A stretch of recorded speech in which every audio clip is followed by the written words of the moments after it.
Shalom bro dan sis yang terkasih, salam sukacita. Bersama dengan saya Ita dalam RHPS, Renungan Harian Pembawa Sukacita.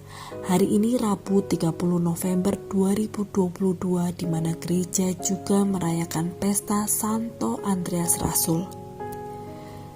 Renungan hari ini saya beri tema, terpesona oleh karismanya. Bacaan Injil diambil dari Matius 4 ayat 18 sampai dengan 22, di mana Yesus memanggil murid-muridnya yang pertama.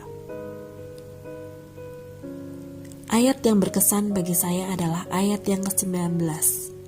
Yesus berkata kepada mereka, "Mari, ikutlah aku, dan kamu akan kujadikan penjala manusia." Yesus menyadari waktunya sudah dekat. Pewartaannya haruslah sampai ke semua orang, dan Yesus tidak bisa bekerja sendirian. Ketika Yesus menyusuri Danau Galilea, Ia melihat Simon yang disebut Petrus dan Andreas saudaranya yang sedang mencari ikan.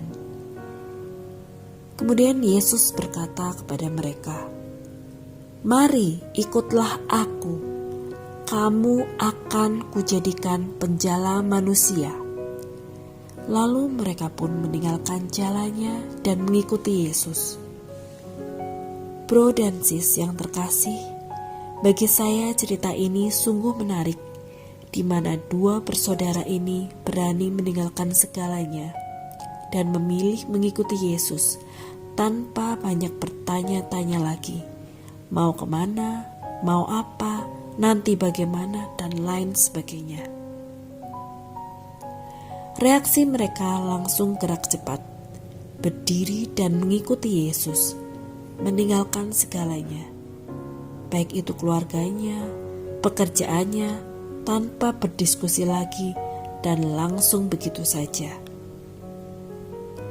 Begitu bertemu langsung dengan Yesus secara pribadi, mereka terpesona oleh karisma yang memancar dalam diri Yesus.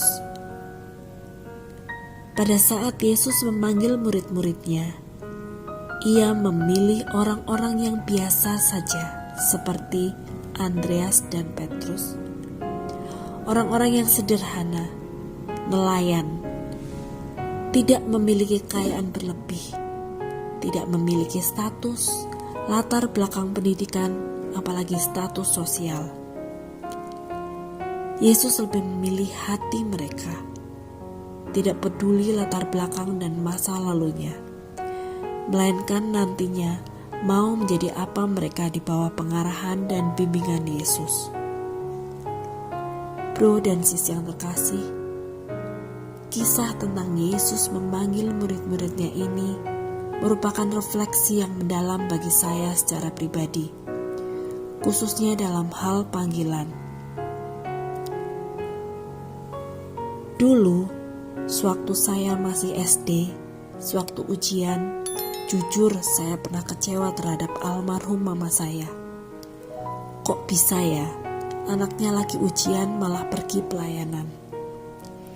Ita kecil waktu itu bertanya-tanya dalam hatinya.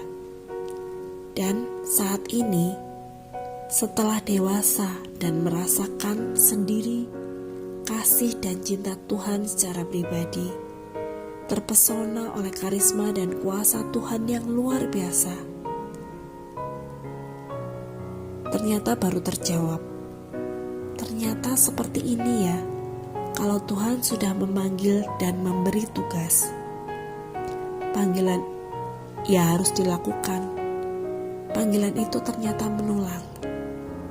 Saya berterima kasih pada almarhum mama saya yang memberikan kesaksian hidup secara nyata.